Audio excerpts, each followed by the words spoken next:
DC Superheroes United is finally here at the Game Brigade Studios. My name is Brian. Thank you for watching. Today, I want to talk about DC Superheroes United from CMON, which is currently on GameFound. Now, this is a system that is very expansive, where they have constantly been adding more content to this for people to enjoy all of their different types of superheroes out there. So I wanted to talk a little bit about this one because it does add a little bit more flavor that I really enjoyed. So that way you guys have a good understanding of maybe what you're backing or get some more opinions. And I'll give you that final thoughts at the end of the video. So let's go.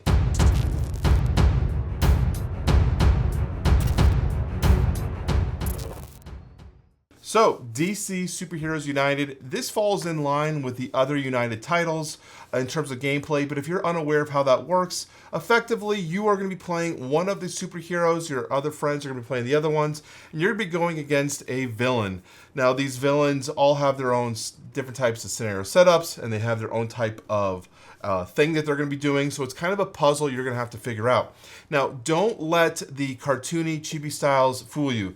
This game is deceptively difficult. There is a specific puzzle that you're going to have to solve quickly, otherwise you're going to run out of time and the villains will be victorious.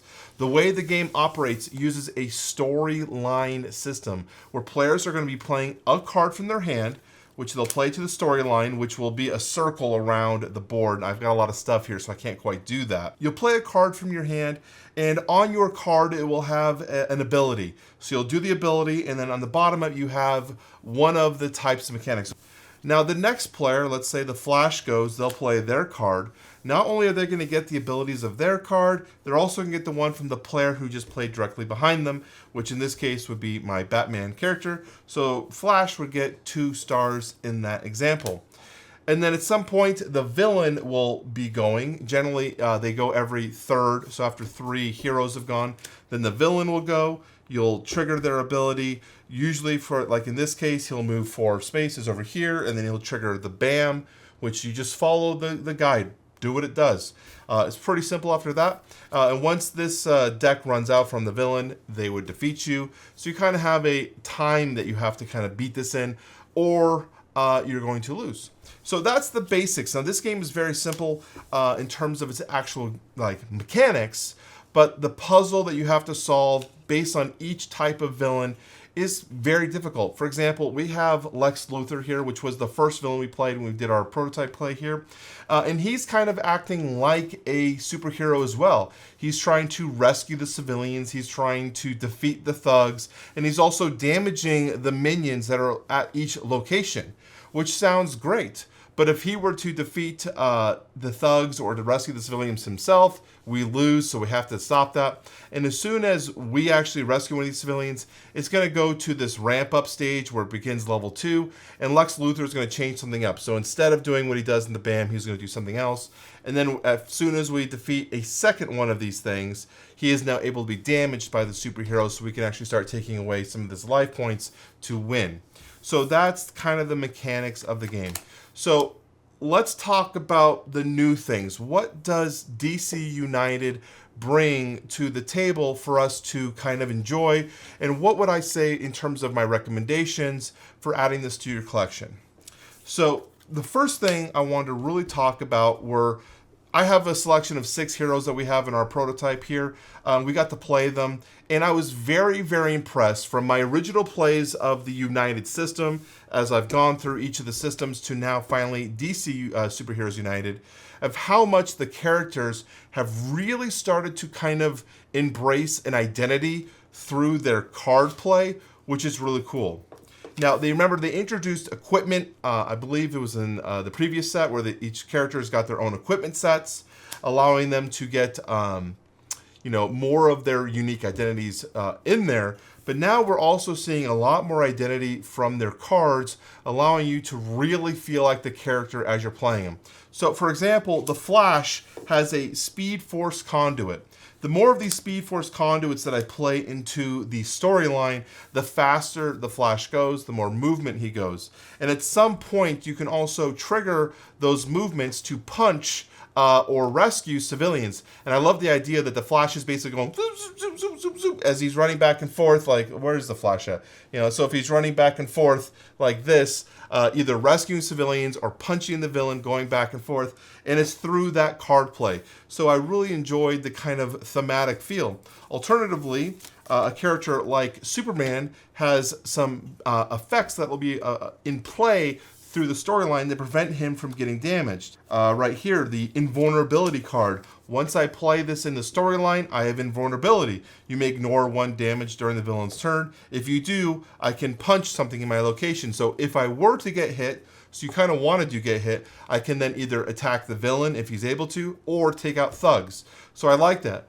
But there's a lot more play now with the villain cards to shut these down as well, so you have to play with them. Some of these villain cards, or even some of the henchmen, can flip these cards in the storyline, effectively negating their ability. So you have to really kind of figure out the puzzle and be like, okay, who do we want to take out? What are we going to expect? What's the probability that I need to be in the situation or my location? And is the villain going to affect my storyline? It's really, really fun. The last character that I really, really enjoyed was Batman. Batman has the ability to equip 3 of his different types of utility belts, utility equipments, and they all do an assortment of different things. Some of them are more utility based. They just give you more movement, more damage, or more rescuing of civilians. While some of the other ones are more niche based, where they are very much like, this is good in this situation, but it's really good in that situation. So you kind of have to understand like which one's better for you. Now, the penalty for doing that, though, is if you do choose to pick some of those equipments, you have to get rid of your double wild card, which is kind of a trade-off. Would you rather have a double wild, which helps you but also helps your allies, or would you take some of your unique equipment that is very good, but it's also expensive to replace? If you want to get the equipment back and flip it over, it is fairly expensive. So, based on that, I also want to talk about the villains. The villains in this one were very, very good. I thought each one provided a unique challenge, which is exciting. I think that's probably where the core fun value comes from United, is that each villain that we sat down and played against was giving us like, okay, this guy's going to be doing this. How do we defeat this? Or what's the possibility? And sometimes with your heroes and the villain you're selecting, it even increases the challenge. So, for example, we played a scenario against Darkseid, and I was playing as Wonder Woman. And Wonder Woman has a lot of heroic abilities. She's really trying to save civilians, but they were not very prominent in this specific scenario. So I had to really kind of think of, how am I going to utilize my abilities? How do I set up my allies who might be more equipped to dealing with this villain? And then utilizing her abilities here to either look at the top deck to see if it's something that's good, or moving people around with my invisibility jet. So I like that there was a lot more strategic thought going on, and I think it really centers around the unique play from each of these villain characters. So with that, let's dive into my recommendations about this DC Superheroes United. So overall, I think if you are into this system, I think this system adds a lot more playable, fun characters. Now, this is a very expansive system. If you were to get everything out there, there's a lot of characters. But I do think there is, I think this is almost like the best of all the ones I've played. Now, you could have your biases in terms of which comic book, Marvel or DC or whatever it is, you might have like a faction you like, but in terms of the actual gameplay aspects, I think this is the most refined version that I've had to play yet. In terms of value, of course, the stretch goals and all the included bonuses are great for the core box. I'm going to do a separate video on this one where when there's about 2 days left in this campaign, check my videos again. I'm going to have an actual recommendation guide in terms of what I would recommend to buy if you were to cherry pick.